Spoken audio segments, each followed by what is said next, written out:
So welcome to another episode of Kiran Dad Moto Vlog, and for today's video, pag-uusapan natin yung of course nandyan sa ating title, no? So I know most probably alam nyo na yung ating pag-uusapan for today, but before anything else, gumawa tayo ng maiksing montage para dito sa ating 959 Panigale. So roll video!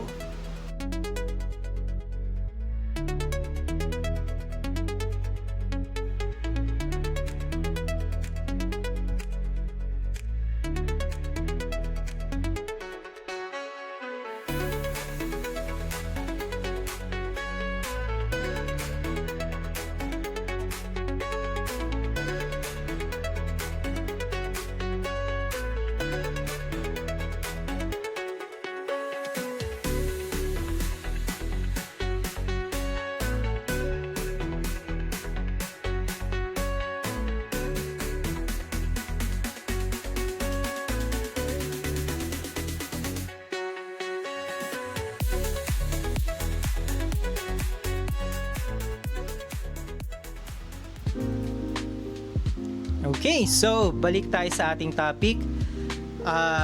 Marami kasing mga friends, no? Mga tropa, mga kagrupo, tinatanong nila why the Panigale 959 and why not go with the Panigale V2, V4, V4S.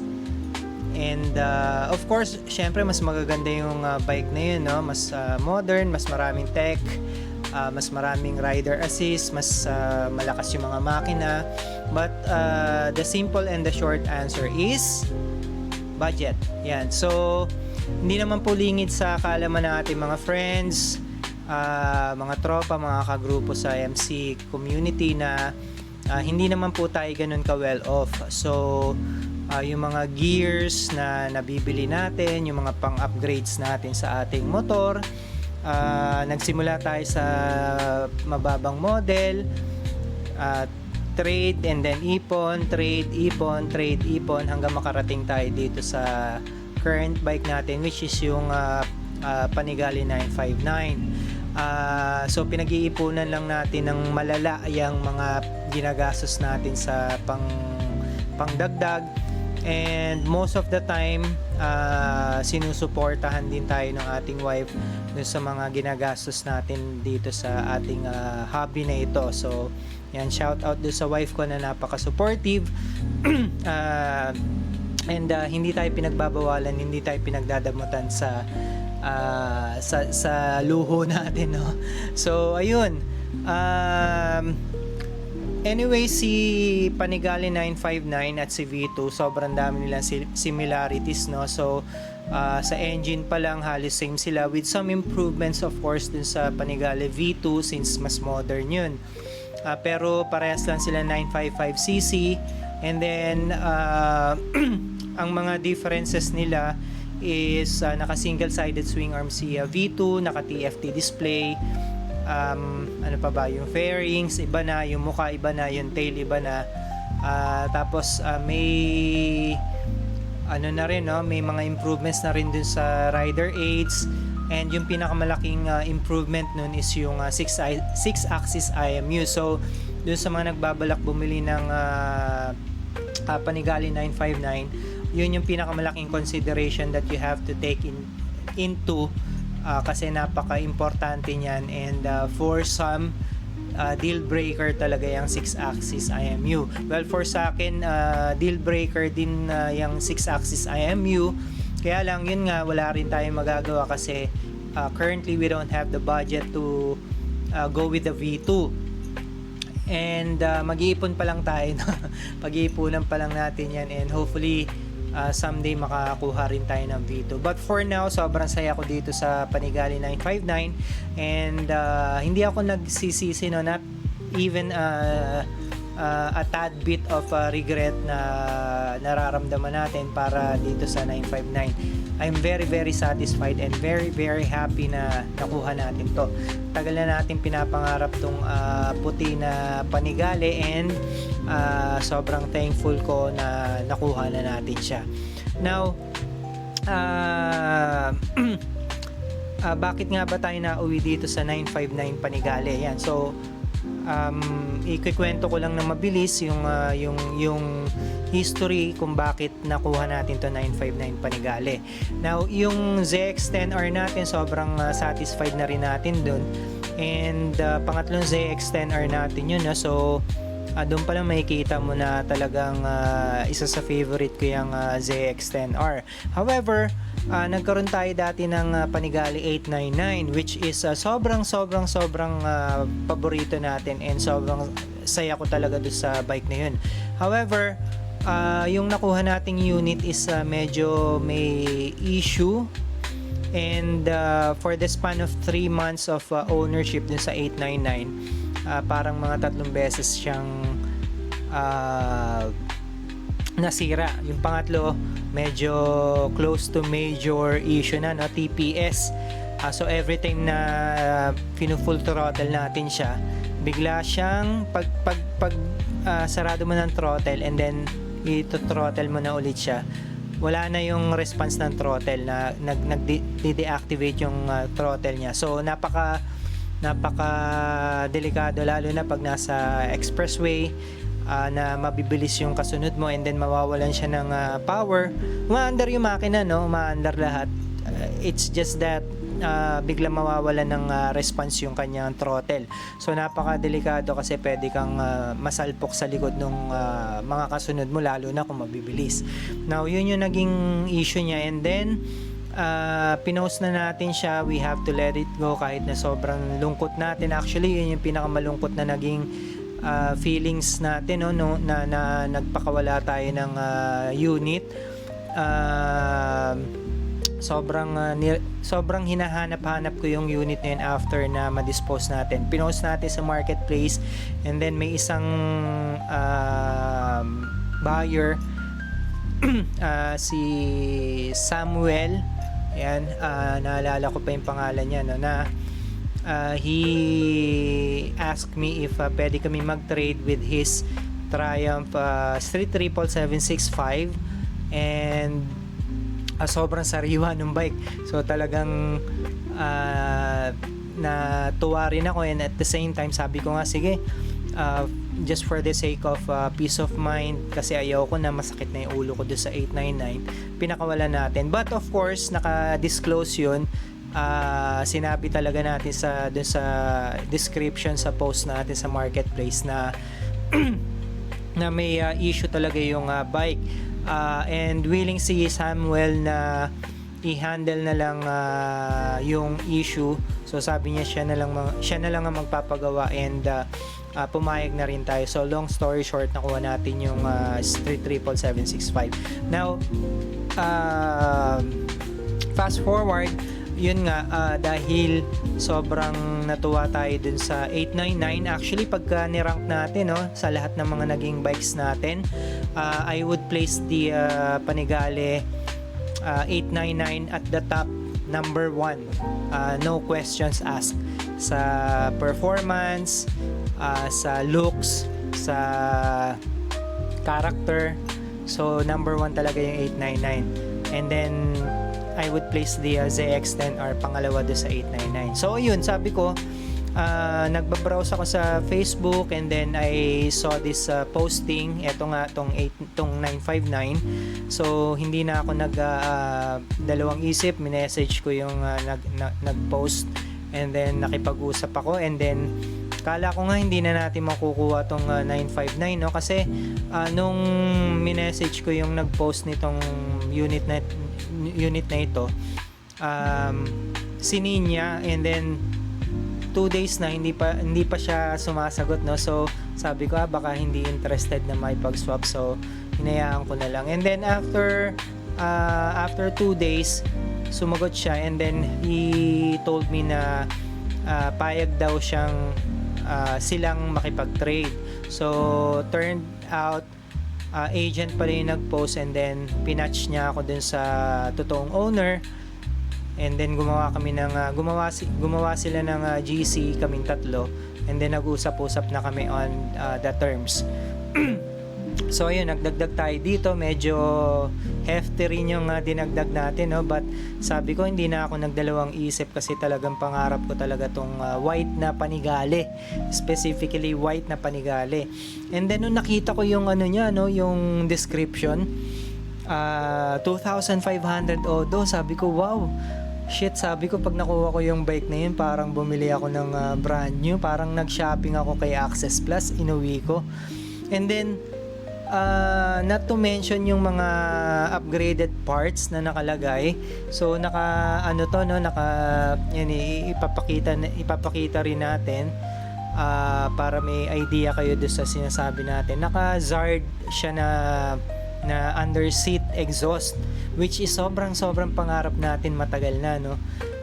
And then napaka-expensive nitong exhaust na ito, to the point na sabi ko, shit, sabi ko pag nakuha ko tong bike na to, sabi ko sobrang hindi lang dream come true, parang sobra pa yung binigay sa akin kasi yun nga, pangarap natin tong 959 panigale, pangarap natin yung kulay puting panigale, tapos pangarap natin yung sobrang low odo, parang halos brand new, and then may mga sobrang mamahali na upgraded parts pa. Aside do sa Zard na exhaust, meron siyang yung brake reservoir sa harapan, and then yung clutch reservoir naka Rizoma na legit. So yung mga upgraded parts niya, no, sobrang mamahalin. Actually yung pipe na nakakabit, yung exhaust na nakakabit, never in my mind na nag-cross siya na magkakaroon ako niyan, no? Kasi whenever I get a new bike, kunyari hindi naka-exhaust, no, or kahit na naka-exhaust tapos hindi ko type yung nakakabit na exhaust, kung papalitan ko siya, hindi ako bibili ng ng exhaust na legit, na authentic. Kasi normally nasa yan, no, hindi bababa ng 50k, normally nasa 100k, 150k. So ang binibili ko lang is yung mga Thailand na super copy na sobrang kopyang-kopya, no, talagang 1:1 yung copy, pati performance kasi hanggang kaloob-looban nun kinokopya nila, eh. So para sa akin, hindi ako mag-splurge ng 100,000 para lang sa exhaust. So okay na sa akin yung mga super copy. So yun, sabi ko, tangina, pag nakuha ko yan, sabi ko sobrang mamahalin ng exhaust na hindi ko ma-achieve habang buhay, no, kasi nga ayoko naman bumili ng sobrang mamahalin na exhaust. And then eto, naka legit na Zard na under seat 212. So V-twin siya, no, so two elbows magjo-join sa one, and then lalabas sa puwetan do sa under seat na dalawang exhaust. So napakaangas nitong bike na to, and sabi ko shit, pag nakuha ko to, sabi ko sobrang baka hindi ako makatulog ng ilang araw. So ayun, long story short, nag-usap kami, and then sabi ko parang ang liit nung hinihingi sa akin.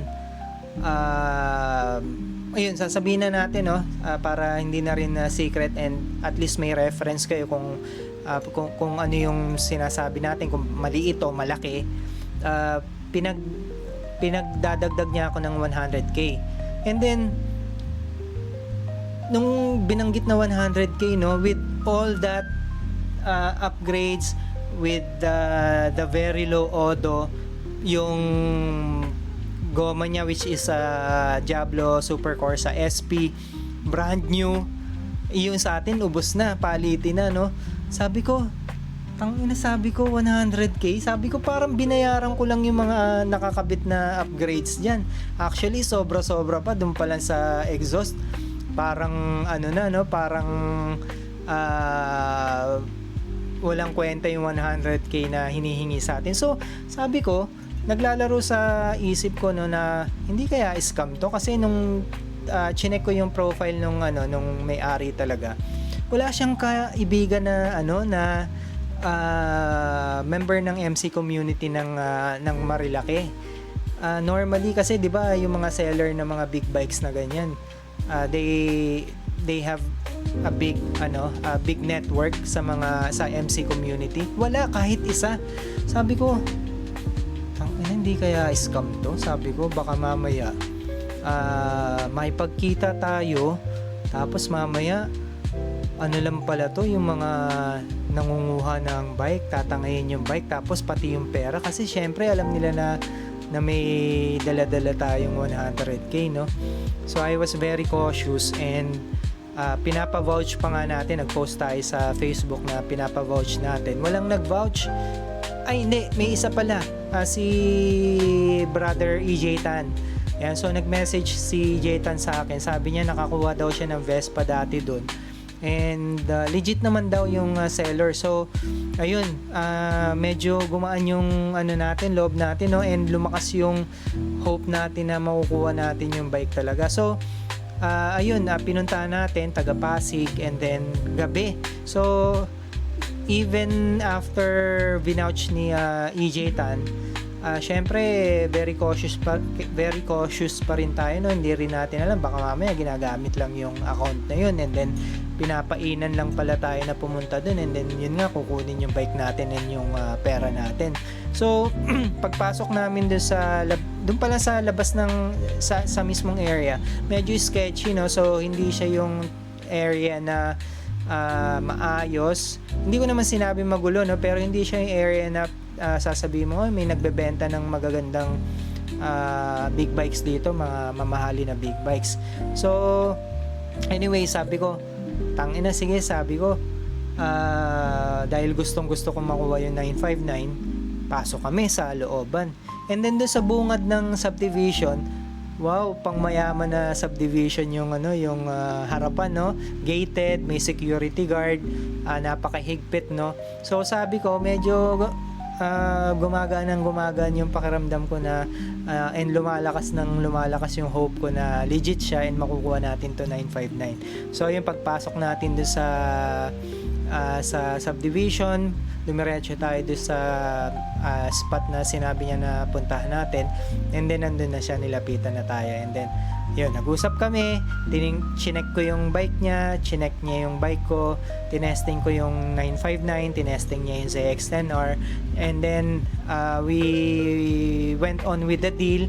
Binigay ko na yung additional na cash, and ayun, naiuwi na natin to 959. And then grabe, pag uwi namin, angkas ko yung anak ko, si Kid eh. So pauwi namin, may isang mahabang kalsada ron right after going out the subdivision. Inataw namin, sumisigaw kami pareho sa helmet kasi naka-intercom kami, so nakakapag-usap kami. Sumisigaw kami. Yung tangina, 959, nakabalik tayo sa Ducati, sobrang blessed natin, sobrang bait ni Big Bro sa atin, sobrang bait ni Lord sa atin, binigay sa atin to 959. Sabi ko, ang tagal kong pinangarap na makabalik ng Panigale, sabi ko, yun pala, sobrang mas solid yung makukuha natin compared to sa 899 natin. So, alam mo yun, parang borderline na iiyak ako noon na sabi ko, mukhang maiibsan na yung lungkot na naramdaman ko nung nawala yung 899. Sabi ko, putang ina, sorry, mura tayo, mura. Pero grabe, talagang hindi na uubos yung mura ko nung gabi na yun. Talagang sobrang ayaw mag-sink in sa kokote ko na nakuha na namin tong 959.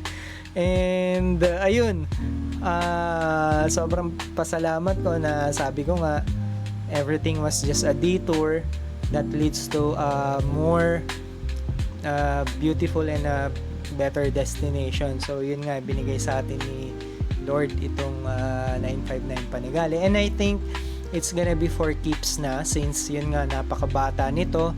Maaalagaan natin ng husto, no, kasi parang brand new, tapos it will be under my care, na alam naman ng mga kilala natin na sobrang meticuloso ko, no, sobrang ingat ko sa gamit. And dahil makinis pa siya na nakuha natin, I'm 100% sure na hindi papangit ito, no, hindi maluluma, kasi yung kamukha nung ZX-10R na nakuha natin, although sobrang kinis din nun, yung mga plastic parts niya, yung mga black plastic parts niya, kamukha nung ito, yung mudguard, itong chain guard, pag hindi masyadong maingat or hindi masyadong ma-detail and magaling maintain yung may-ari, over time pumuputi yun, no, lalo na pag nabibilad sa araw. So hindi na siya mareremedyohan once na namuti na siya, kahit na applyan mo nung kung ano nung mga back to black na nabibili dyan sa Shopee. May binigay pa yung tropa sa atin na back to black din, pinupunasan natin, but right after washing, pag na-wash out na yung pinahid mo, babalik na naman siya sa pagiging maputing pagkakaitim, no? Yung alam mo yun, yung parang sobrang obvious na medyo may edad na yung mga materials. So eto, since tayo ang mag-aalaga from the beginning, I don't think na dadating sa point na magkakaroon na mamumuti yung mga plastic parts nito. So yun yung tingin ko main reason kung bakit for keeps na natin to, no? And of course, napakabata, yun nga, 2,500 odo, and I think sa isang taon, no, siguro between 5,000 to maximum 10,000 na siguro yung kaya nating i-ride for the whole year. Lalo na ngayon, no, hindi naman tayo na masyadong active umaakyat, unlike before na parang weekly. Ngayon parang once a month or twice a month na lang. So I think matagal-tagal pa yung bubunuin bago tumaas yung odo nito. So I think it's perfect for keeping. And of course, syempre pangarap natin 'yan, no. So pero hindi ko pa rin kino-close yung ano ko, no. Hindi ko pa rin kino-close yung ating door into acquiring another model. Hindi ko rin masasabi ano, pero for now ang alam ko is ikikip ko na talaga tong bike na to. Ayan, so na-ride na natin siya one time, and yun, i-discuss natin sa susunod yung ano, no, yung short term impression natin dito, yung mga na-experience natin, yung mga nakikita nating pros and cons niya. So next video i-share natin yun. So marami pa tayong gagawin video about dito sa 959, and hopefully dun sa mga nanonood sa atin, hopefully may mga nag-a-aspire na magkaroon ng Panigale, whether it's 899, 959, 1199 and 1299, or yung mga V2, yung mga bago V4, V4S. Sana makatulong tayo dito sa mga gagawin natin na video para makapag-decide kayo, and malaman nyo sa sarili nyo if gusto nyo talagang kumuha ng Panigale, kasi may mga cons din to, no? Syempre lahat naman ng bikes may mga cons, and i-share natin yun sa next video natin. Ayan, so ano pa ba? Well, I think that's about it for now. Yun lang naman yung topic natin for today. Bakit hindi V2, V4S, and bakit yung 959 Panigale. And again, sobrang saya natin dito sa 959, and for now, dahil wala naman tayong budget to go with a higher unit, yun nga yung mga V2, V4S, sobrang happy ko na dito sa 959 Panigale. And marami tayong mga rides na gagawin na gamit tong bike na ito, para mai-share natin lahat ng pwede natin mai-share about this 959 Panigale. And one last question na tatanungin ko ang sarili ko and kayo about dito sa 959 Panigale, kasi 2018 model pa ito, no? So is it worth it to buy this kind of bike ngayong 2026? And siguro the simple answer is yes and no. So depende yan sa inyo. Pero definitely sa akin yes, kasi nga sobrang pangarap ko tong bike na to, and sobrang sariwa naman yung nakuha natin. So definitely sobrang panalo natin dito sa deal na ito. Sobrang saya ko dito sa naging deal na ito. And no naman, if number one ang priority nyo is yung mga modern tech, like yung 6-axis IMU na wala tong 959, it's gonna be a big deal breaker kasi napaka-importante nga no. And ano pa ba, yung kung kung mahina ang tolerance nyo sa init, yan, second thing that you have to consider when owning a Panigale. So napakainit talaga nitong bike na to, and i-discuss din natin yan sa susunod, yung experience natin nung first time natin na ni-ride tong bike na to. But for now, ayun, thank you so much sa mga sumusubaybay kay Kiren Dad Motovlog, and kita-kits pa rin tayo sa mga susunod na videos na gagawin natin all about the Panigale 959. Peace!